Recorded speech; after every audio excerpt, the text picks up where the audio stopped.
Hey everybody. Okay, so this is the second to last set of notes that we'll have to do. Okay. This is honestly one of my favorite lessons to teach. I know I've said that before, but this is for real. Like I really like this one. The law of signs, it's got some really cool stuff in it. Uh, basically, what we're doing in these last two lessons, and just as a reminder, I know I probably said it in the intro video, but there's no assessment this week.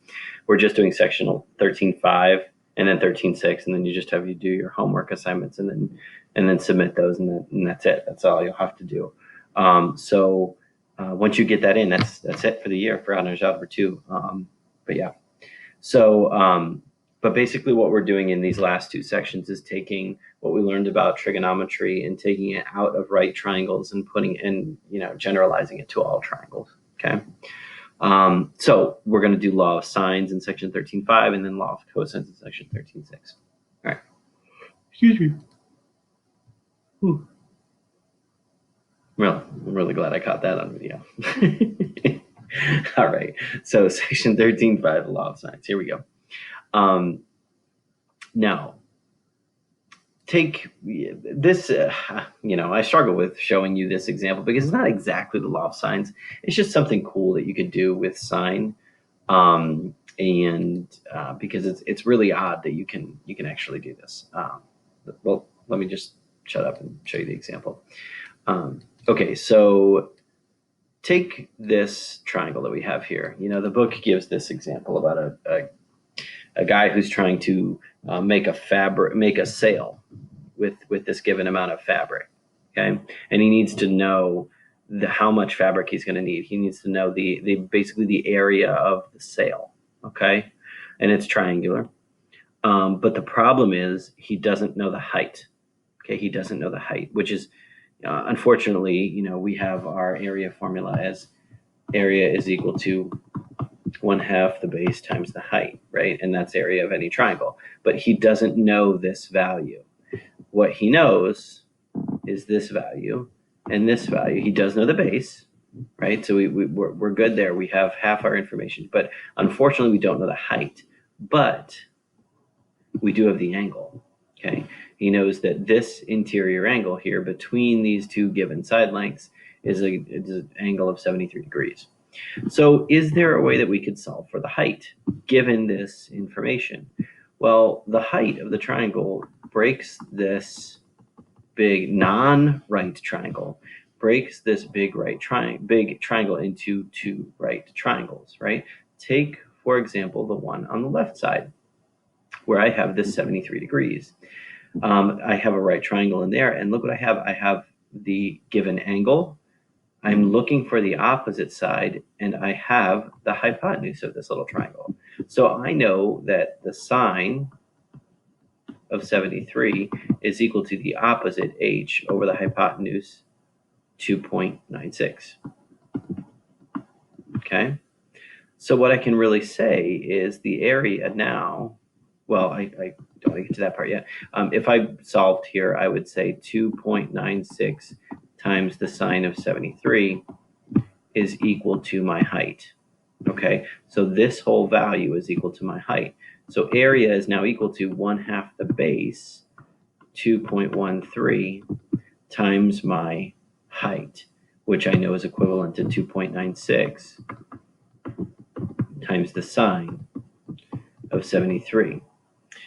Okay, so what is that? Let's just run that calculation and figure out what it is. 0.5 times 2.13 times 2.96 times the sine of 73. Just got to make sure I'm in mode. Perfect. Okay. And that is 3.04. Area is 3.04 square meters. Okay. So that's the solution for this particular problem. But what I find interesting is that we were able to find the area of a triangle and we didn't even need the height. We had to be given some other information, and that information was very specific, but I did not need the height to find the area of a triangle. I think that's pretty cool. So how can we generalize this? How do we know for sure? Well, what were we given? We were given this side and this side, right? So we were given two side lengths of a triangle, and what were we given in between? We were given the included angle. That's the important piece of information that we need. We need the included angle, okay?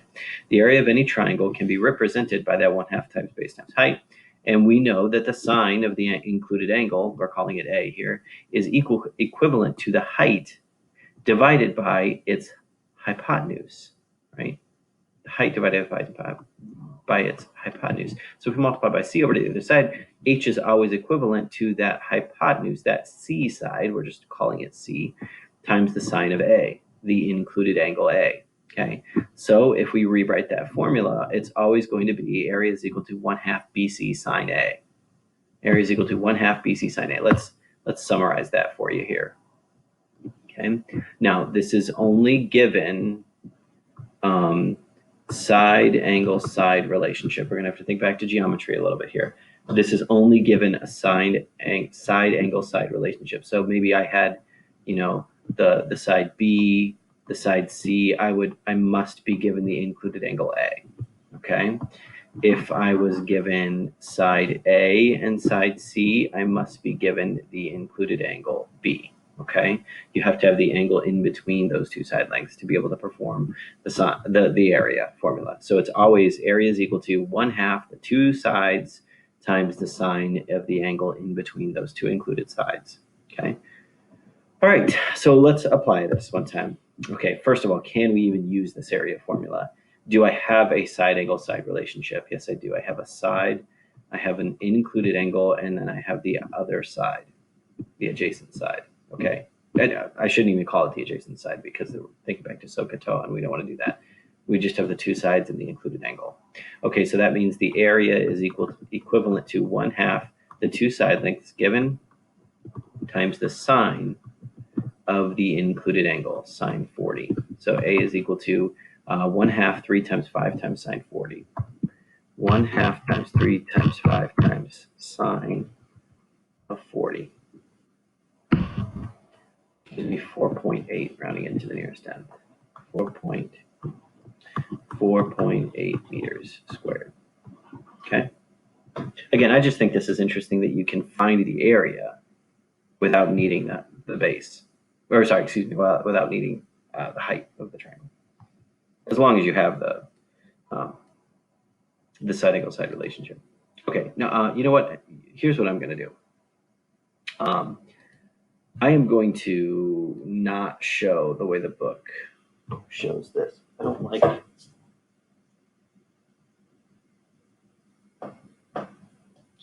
Sorry for the delay. I just had a mosquito crawling up my leg and it freaked me out. Don't worry, I killed it. I got it. I'm taking my blood, mosquito. Okay. Sorry for the delay. So I don't like how the book shows you how to find the loft sign. So I'm just going to show you a completely different way. Okay, so here's what I'm going to do. I am going to draw just a general triangle here. Okay, it's not isosceles, it's not right, it's not anything. Okay, we're just going to call it triangle A, B, C. Okay, I am going to show you a relationship between side lengths and angles. Now, this is really important here. I'm going to name the side across from the angle the lowercase letter of that angle. So like if this is angle A, this side over here is going to be side A. And I'm going to call it with a lowercase a. If this is angle C, I'm going to call that side C. If this is angle B, I'm going to call that lowercase b. Okay, now here's what we're going to do here. To show this relationship, I am going to drop down that height, okay, that we used just a minute ago in that area formula. I'm going to call that h. Okay. Now, I used the left side because I had the included angle over here. So, given that angle A, I could say that the sine of A, just like I did, the sine of angle A, big angle A, is equivalent to, well, opposite would be my height over the hypotenuse C, just in this left side right triangle. Sorry for that. This left side right triangle. Okay, now, but if I were to look over here on the right side of the height, okay, now I have another right triangle just on the opposite side. So I could say that the sine of angle C is equivalent to the opposite h over the hypotenuse A in this case, okay? Now, in the last example, we solved this for h. So let's do that. So if I multiply c over to the other side, I get c times the sine of a is equivalent to my height. And over here, I'm going to get a times the sine of c is equal to my height. Now, these are both equivalent to my height. C sine a is h, a sine c is h. So therefore, I can put these two together and say c times sine a is equivalent to a times sine c. Now, I'm going to divide a over to the left side, and I'm going to divide c over to the right side, and that's going to give me sine a divided by a is equal to sine c divided by c. That, my friends, is the law of sines. Okay. Now, I generalized this. I just randomly chose these letters. So what I can also say is this, likewise, using this exact same proof that I have here, this is also still equivalent to sine b over lowercase b. I could have used, I could have, instead of dropping down a height from b to AC, I could have dropped a height from A to BC and done this exact same thing. And then I would have gotten sine C over C is equal to sine B over B. No matter what, you can get these three equivalent statements. And that is the law of sines. Now let's take a look at it. Notice again, it's the sine of the angle A divided by A is equal to the sine of angle C divided by C. It's got that opposite relationship, so that's why I said it was so important earlier. The capital letter across from the lowercase letter. So you're going to have sine capital A divided by side A is equivalent to sine uppercase C angle C divided by side C lowercase c, which is also still equivalent to sine B over B. Now what you have here is you're going to have a proportion. You're going to need 3 out of the 4 pieces of information to solve your proportion, just like we always need, okay? Let me show you the proof the book gives of the law of sines.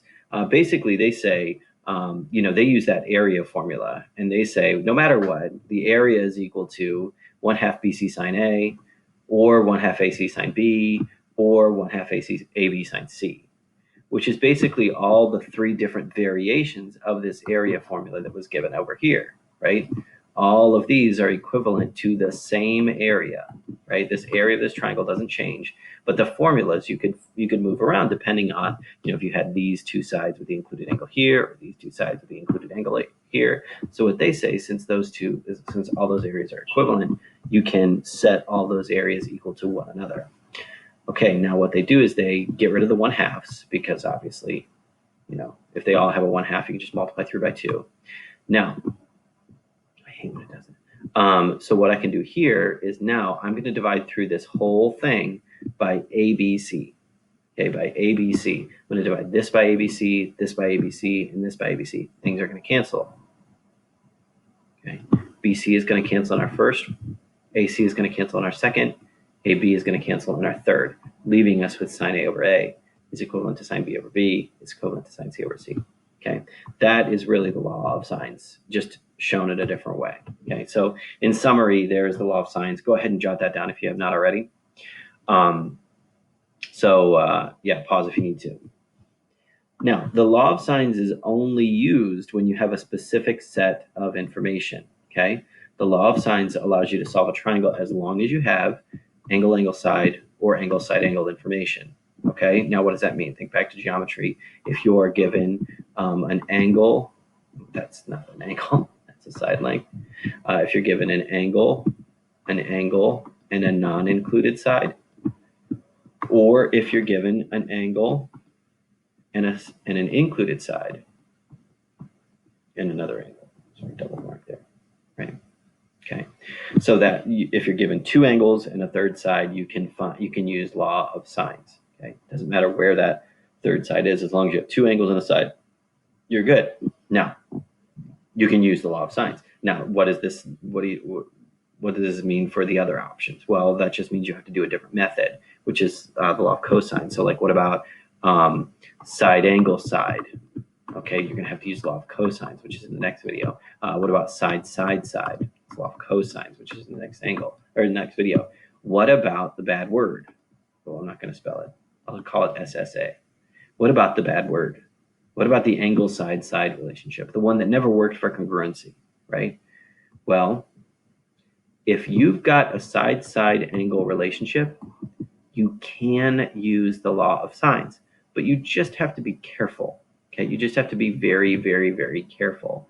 Okay, what does that mean? That means that if you've got a side, and a non-included angle, okay, a side, and a non-included angle, and that could be in either formation. Like you could have this angle and this side, or you could have this side, then this side, then the non-included angle. It doesn't really matter, just as long as you have a non-included angle. Okay, when I say non-included angle, that means the angle cannot be in between those two sides given. Okay, so we have to be very careful when we have a bad word. Okay, something weird might come up, and I'll touch on that here in a second down there. Okay, solve the triangle. Now remember, when I say solve the triangle, thinking back to geometry, that means to find all parts of the triangle that are missing, all sides and angles. So what's missing here? I'm missing angle E, I'm missing side E, and I'm missing side D. Okay, so in the end, this is my answer box up here. I should have all of those different pieces of information. All right, so let's get to it. Okay. So the first thing I want to do, I think the easiest thing you would all agree, is to find angle E. Find angle E. Okay. So let's find this angle E. Now, I guess I should start by saying, can I use the law of sines? What type of information are we given? We're given an angle. We're given an angle, and we're given a non-included side. Okay, once we're given two angles, we know we can use law of sines. We just have to figure out if that side is non-included or included. It's non-included. Okay, it's out away from the two angles. It's not in between the two angles. Okay, so that requires me to solve this third angle first. Okay, so I want to do 180 minus the other two angles. Okay, so I go to my calculator here. 180 minus 33 minus 28, and that gives me the angle of 119. Okay, so that's angle E. Okay, now at this point I can use law of sines. Now, do you notice here that I'm given an angle and side pair that are across from one another in the triangle? I'm given angle F and I'm given side F. I need to be given, or need to be able to easily find this angle and side pair.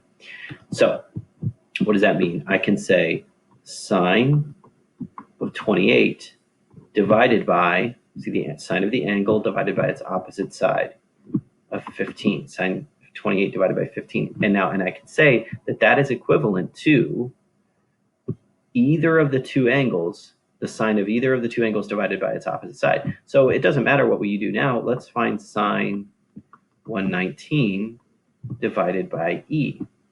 You notice how I'm given three parts of my proportion and I can solve for the fourth. Notice that I could also have done sine 28 over 15. See, I need to use that angle side pair. Left side of the proportion needs to stay the same, but I can switch this out to saying sine of 33 divided by D at this point. Yeah, and now I just need to solve both of these proportions to find the third side. Okay, so just cross multiply and divide. Sine 28 times E is equal to 15 times sine 119. I divide by sine 28 over to the other side. E is 15 times sine 119, all divided by sine 28. Okay, so now I go to my calculator. Come on, mouse. There we go. I want to do 15 sine 119. Enter, and I'm going to divide that by sine 28. And that gives me 27.9. And now I can solve this one over here. I can say d times, sorry, I thought it was mosquito, but that was really my cat touching my foot. d sine 28 times d is equal to 15 sine 33. Okay, divide by sine 28, we get 15 sine 33, all divided by sine 28. Okay. So I go to my calculator and I say 15, not 154, 15 sine 33 divided by sine 28, 17.4. Notice that I could not have used Pythagorean there. Once you get two sides, you cannot use Pythagorean to find the third side. Why? Because this is not a right triangle, and the Pythagorean theorem doesn't hold on non-right triangles, okay? So don't try to use Pythagorean. 27.9 and 17.4, and that's the answer there. Okay, now, so what's the deal with this whole angle side thing? Okay, what's the deal? Why is it weird? Okay, let's look at it a little bit. I've embedded this GeoGebra thing here to kind of show you. All right, so when you're, an angle side relationship means that I am first starting off with a given set angle. Okay, angle with a given size here. Okay, let's call that a 45-degree angle, sure. Let's rotate it clockwise, counterclockwise. Okay, so here's my angle, right? Here's my angle. What I'm going to do now is I'm going to set this side length. So here's my angle. I'm going to set this side length. Okay, what is this side length going to be? Well, what do we want it to be? Let's do a segment with, segment with a given length. And let's make it 7.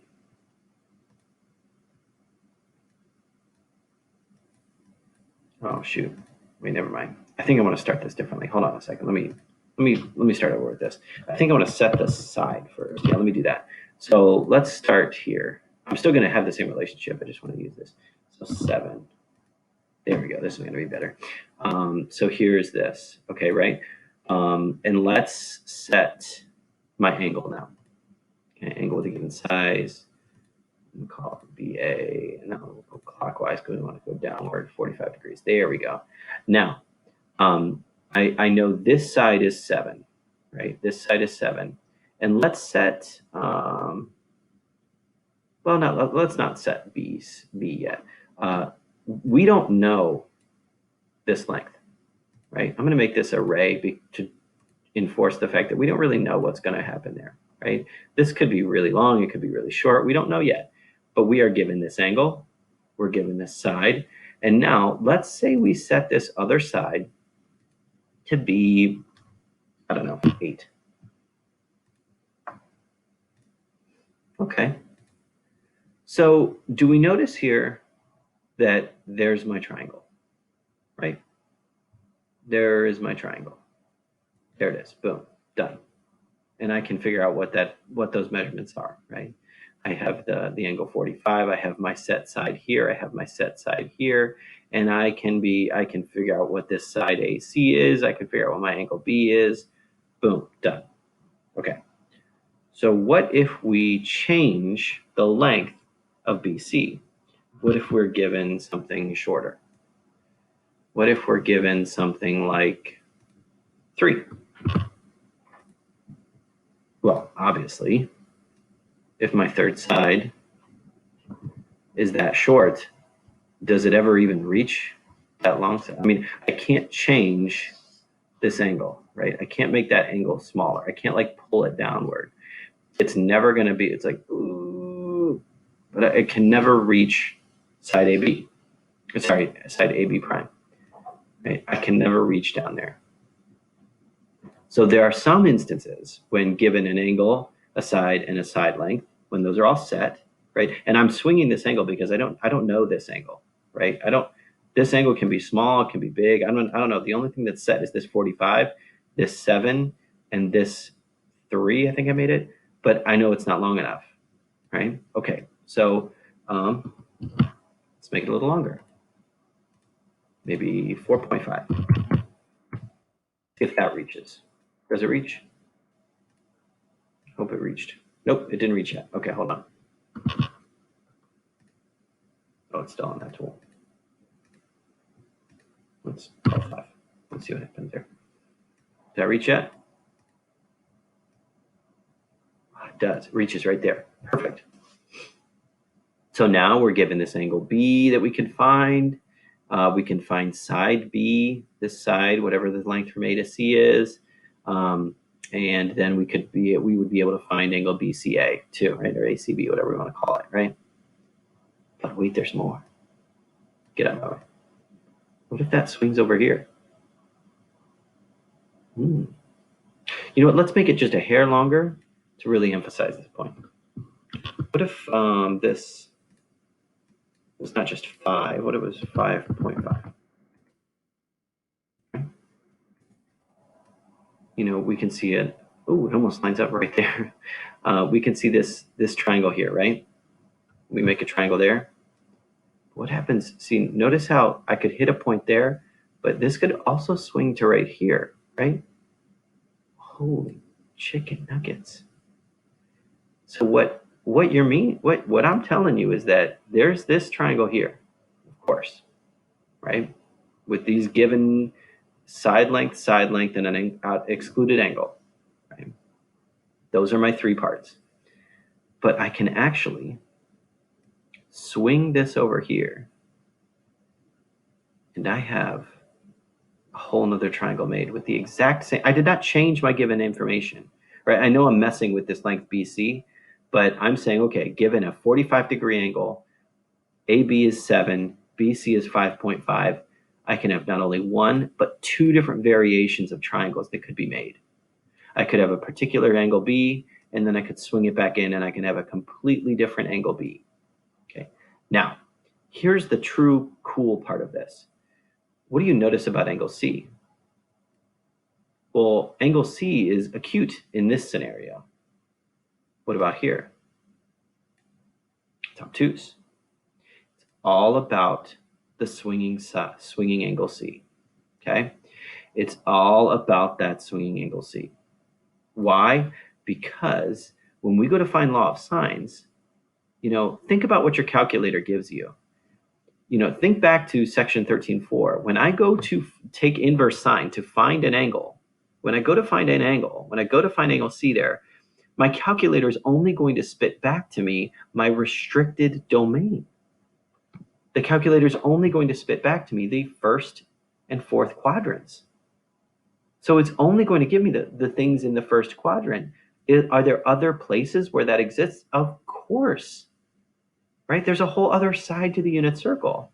There is not only an acute angle, which would happen in the first quadrant, but also the same thing would happen in the second quadrant, which is the supplement to that angle, 180 minus that angle, the obtuse version of that angle, right? So we got some things to do here when we're solving angle side sides. Okay, let me show you what I mean. This is what the book gives. So we saw in that first scenario where that we were given one triangle. Okay, so that's one option for side angle information. We could have one triangle. We could have no triangles. Like if we given that information and it won't swing down far enough, right? That's 0 triangles. But then I just showed you the option of 2 triangles. The book gives you some weird thing about like measuring the height and if it's less than or greater than or whatever. No, I don't even want to worry about that. Okay. Determine the number of triangles that can be formed using the measures angle or of side A is 50, side B is 20, and angle A is 28. Okay. The first thing that we should do is figure out what type of information is given, right? In my opinion, you know, since it's given like this, like my mind automatically goes to like, uh-oh. If it's given like this where there's no image, then I'm probably going to have an ambiguous case. Okay? And that whole thing is called the ambiguous case. So here's how we have to set this up. If you think it's going to be an ambiguous case, here's how we have to set this up. Set your angle A, right? So you're going to have, here's my angle A, here's my ray, coming out. We don't know how long this is, but we do know that this is, and guesstimate it there, 28 degrees, right? Okay, now we have this side coming off here. We can't call that 50. We have to call that 20.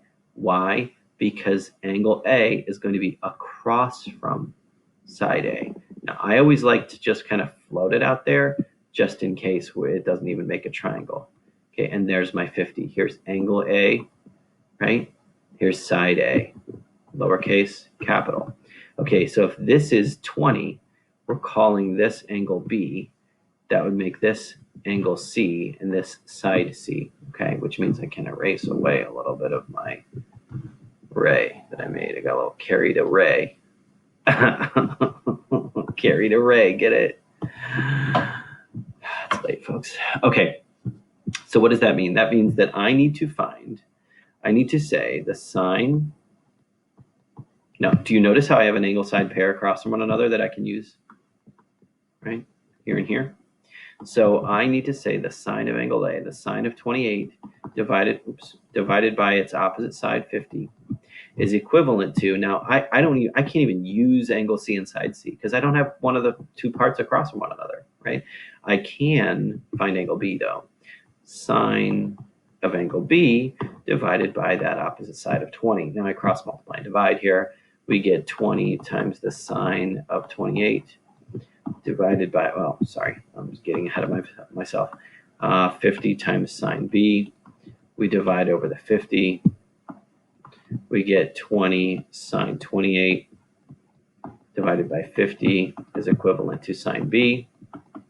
How do we get B alone? We got to take inverse sine. Whenever we're finding an angle, we're using inverse sine of this whole other side. 20 sine, 20 sine 28 all over 50, right? That's going to be my angle B, okay? So let's go to our calculators and run that. Okay, we got 20 sine 28 divided by 50. I'm going to take inverse sine. Now, that's actually a really important number right there, this 0.1877. Like, think about that on the unit circle, 0.1877. Think about that on the unit circle, 0.1877. Here's 1, right? 0.2 would be around like right there, right? So the angle that this is going to give me, the calculator is going to spit out to me that angle, whatever this angle is. Let's see what it is. Oops, I already started doing it. 10 degrees. Well, to the nearest degree. Oh, sorry, around to the nearest 10. Yeah. Okay, so 10.8 degrees. 10.8 degrees. Okay. But there is another place where this exists. Right here. The calculator only gives you one answer. So remember, if this is 10.8 degrees, this is 10.8 degrees. So let's figure out what this angle is. Remember, it's the supplement. 180 minus 10.8, right? So here is our possible second option. So here's what I do when I'm solving with these ambiguous cases. So we're going to say case 1, option 1. Think about all the information we need. We need angle B, which we're solving right now. Then we need angle C, and then we need side C. Okay, we have a possibility of case 2. Case 2. Case 2 has a completely different angle B, angle C, and side C. Okay. Now, remember when there was a no case, like a 0 case, like when that didn't swing down far enough? If you get an error here, if you get an error right here, if you go to, like, you do inverse sine and you get an error, that means there's no triangles. Okay. Triangles. Okay. That's when there's no triangles. I'm not sure if this next example has one, the one that down here that I'm going to do next. But if you get an error right there, you can stop. There are no triangles that can be made with that information. Okay. But so we've got our first case, 10.8 degrees. Now, what is the possibility of case 2? The only other possibility of case 2 is going to be this angle, the supplement, 180 minus theta. Okay. So what is 180 minus 10.8? 69.2. I always like to figure out to see if there's a second case. See, right now it looks like there may be a second case. However, what would angle C be in this second case? Like, so say this was 169.2. I'm going to erase this away in a second. Say that was 169.2. How would I find the third angle? Well, I would take 180 minus the other two angles. So I would say 180 minus 169.2 minus, what's my third angle? 28. Ooh, bummer, dude. That's negative. So this third angle does not exist. So it means case 2 does not exist. We can throw out case 2. Okay.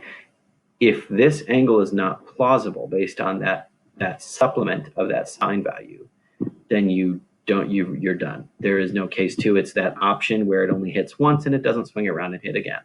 Okay. So we jump back to case 1 and we finish it out. Okay. We say, so we know now that this is 10.8 degrees and only 10.8 degrees. It doesn't even have the chance of being 169.2. So this is 10.8. And now we can say sine, actually, we need to find the third angle. We need to find angle C. Get out of here. We need to find angle C, right? So we're going to take 180 minus my other two angles, 28 and 10.8. Okay, let's see what that is. 180 minus 28 minus 10.8. And this gives me 141.2. Oh, yikes, 141.2. And now we need to find side C. So we're going to say, now remember we got this angle side pair that we're going to use, sine 28 over 50. I'll just come over here, I guess. Sine 28 over 50 is equivalent to sine 141.2, sine C over side C. Okay, cross multiply and divide. We're going to end up with C is equivalent to 50 times sine of 141.2 divided by sine 28. Okay, so let's go to my calculator here. 50 sine 1.2 divided by sine 28. 66.7. And that's angles, or that's side C. Okay, so only one case, and there's my information for that one case. Okay, let's try one more of those. All right, determine the number of triangles that can be formed using that information. Now, again, if there's no diagram given, chances are it's probably one of the ambiguous cases. Okay. Actually, I know right away because look, it's giving me two sides and an angle, right? If this is law of sine stuff and it's giving two sides and an angle, I mean, I can't do side angle side. That's law of cosines. So I have to, this has got to be an ambiguous case problem. So here's what we do again. We set the angle. Here's vertex A. Here's my ray that I don't know how long it's going to be. And I know 39 degrees. So let's go a little bit of a 40, sure, somewhere around right there. So this is 39 degrees. And then let's call this, again, this can't be 14. This has got to be 20, right? I can't put angle A next to side A. So if this is angle A, no, this is side A, 14. And again, I like to leave it hanging out there. So if this is angle B, or sorry, this is side B, this is angle B, this is angle C, this is side C, okay? So first thing I have to do is find my angle B. The only thing I can do at this point. I say sine 39 divided by 14 is equal to sine B over 20. Now, I cross multiply and divide. We're going to get 20 sine 39, and again, I'm just cross multiplying and then dividing over the 14 is equal to sine B. And then inverse sine of all this junk, 20 sine 39 over 14 is going to be equal to B. Okay, let's go to my calculator here. 20 sine 39 divided by 14. So 0.899, 0.9, okay?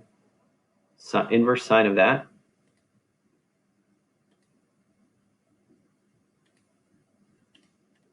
gives me 64 degrees. 64 degrees. Okay, so here's what we do. If that had spit out to me an error right there, we'd say no triangles are possible, and we'd move on, okay? But I know at least one triangle is possible. So let's go to case 1. So angle B, angle C, side C. Angle B is going to be 64 degrees. And then we check case 2. Let's see if a case 2 exists. Okay. With a different angle B, the obtuse angle B, the other angle C and side C. Let's see if this exists. Remember, how do we figure out where this is? Well, we take 180 minus theta here. And let's figure out what that is. 180 minus 64 degrees. 116, excuse me. Now, to see if case 2 exists, I'd have to see if an angle C exists. Okay, so I'm going to take 180 minus 39 minus 116. Okay, 180 minus my given angle 39 minus my new found angle B 116. So case 2 does exist with a 25-degree angle C. Okay, so let's finish out case 2. We would say sine of 39 over 14, that given information that we had, is equivalent to this angle C, sine 25 over the unknown side C. Cross multiply and divide. So 14 sine 25 all divided by sine 39. It's going to be C. So let's see what that is. 14 sine 25 divided by sine 39. 9.4. Okay, 9.4. That's my case 2. Let's jump back to case 1. Okay, let's jump back to case 1. Case 1's angle C is going to be 180 minus 64 and 39. You get 77 degrees. Okay, now find this angle C with this, find this side C with this angle C.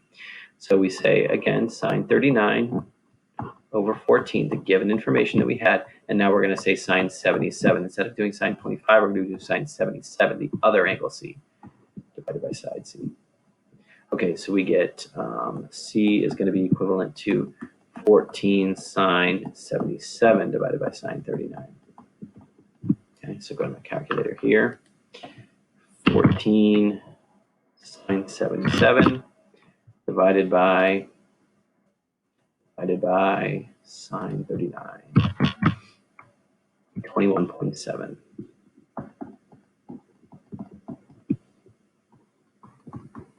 Okay, 2 cases. Those are both answers there. Okay. All right, that was fun. Oh my gosh, well, look at that, right on midnight. All right, hope we're all having a good day. I'm gonna go and jump on and do the next lesson. See ya, folks.